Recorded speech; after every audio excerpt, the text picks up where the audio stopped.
Yo, what is up guys, Grim here, and in today's video I thought I'd give you guys some of the farming strategies I used and have seen be successful to get some currency in these trying times in the Lake of Kalandra League.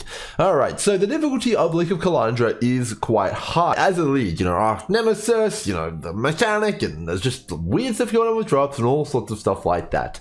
So making your way through the campaign and the end game can be quite difficult.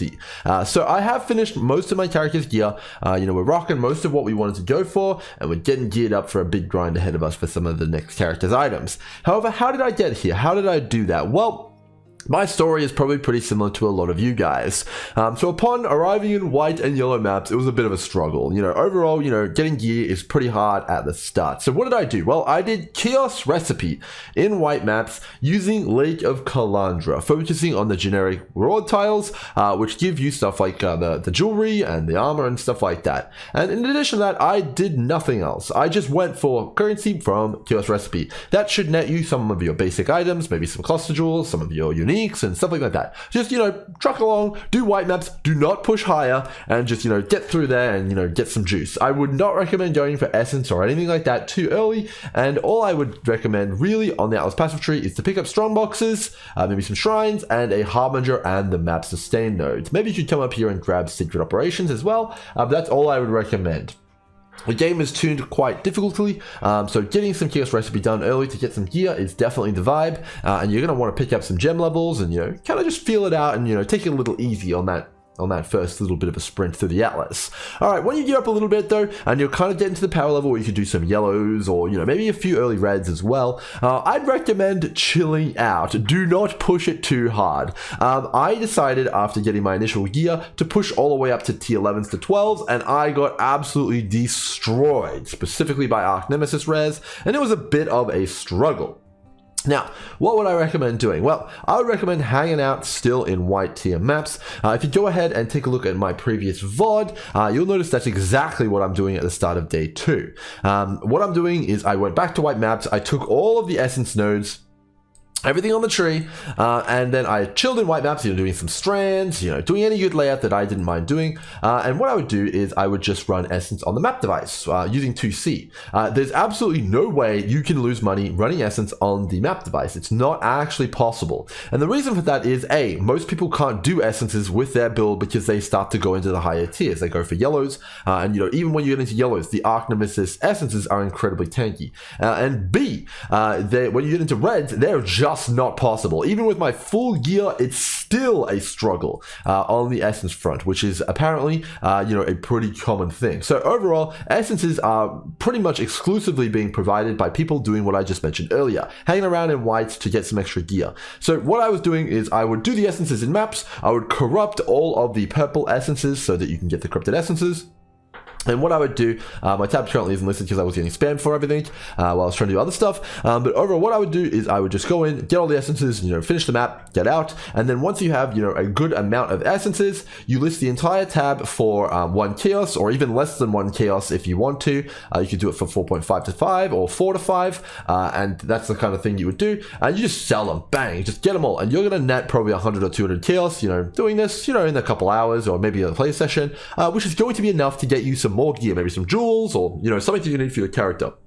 You can stick around and do essence as long as you need, and overall there are some essences which are worth even more. For example, I believe the Shrieking Dreads are worth a little bit of currency. Yeah, they're worth 3C, so whenever you get a Shrieking Dread, okay, you can sell some dreads. Those are they're over 150% of your essence buying cost from the map device is pretty good. I think Loathings are also worth quite a bit, 2C each. Those are pretty decent as well. And then of course you have stuff like the Greeds, the Hatreds, and the Angers. I'm pretty sure Angers, they'll sell pretty quick. In addition to that, you can also look into running Harvest after they buff it.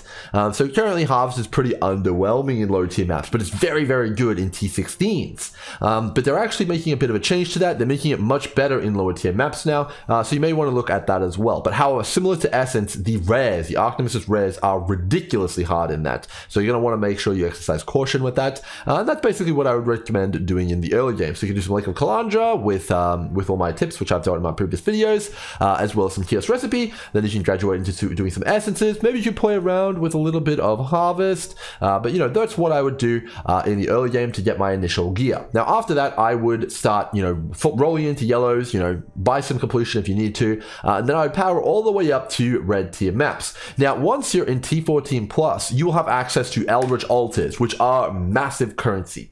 Right now, anything from an Eldritch altar is mega mon. So if you take a look at here, the Eldritch Embers, if you look at any kind of bulk, they're actually pretty much like 3C each, and they sell instantly. They're worth a lot of currency. The Ickies, I believe, are 2C each, and you'll just get them from running the altars. If you run exclusively minion rewards, as I describe in my Eldritch altar farming guide on max roll, you will not be at too much of a disadvantage, and there will not be too many threats that will take you down in the map. So you can kind of rest assured you won't get absolutely bulldozed by taking altars. And overall, that's going to be pretty good for you. But in addition to that, there's also a few other things that you can try doing in T16 maps. Right now, Heist is on the map device, and there is quite a lot of demand for Heist-related materials. Road markers sell very, very quickly. Contracts, the good ones, sell fast. And blueprints are also worth a considerable sum of currency. You basically cannot lose money on Heist as long as you have the map nodes on and you're running the Heist caches and picking all the loot from them and selling the contracts on TFT or the trade website.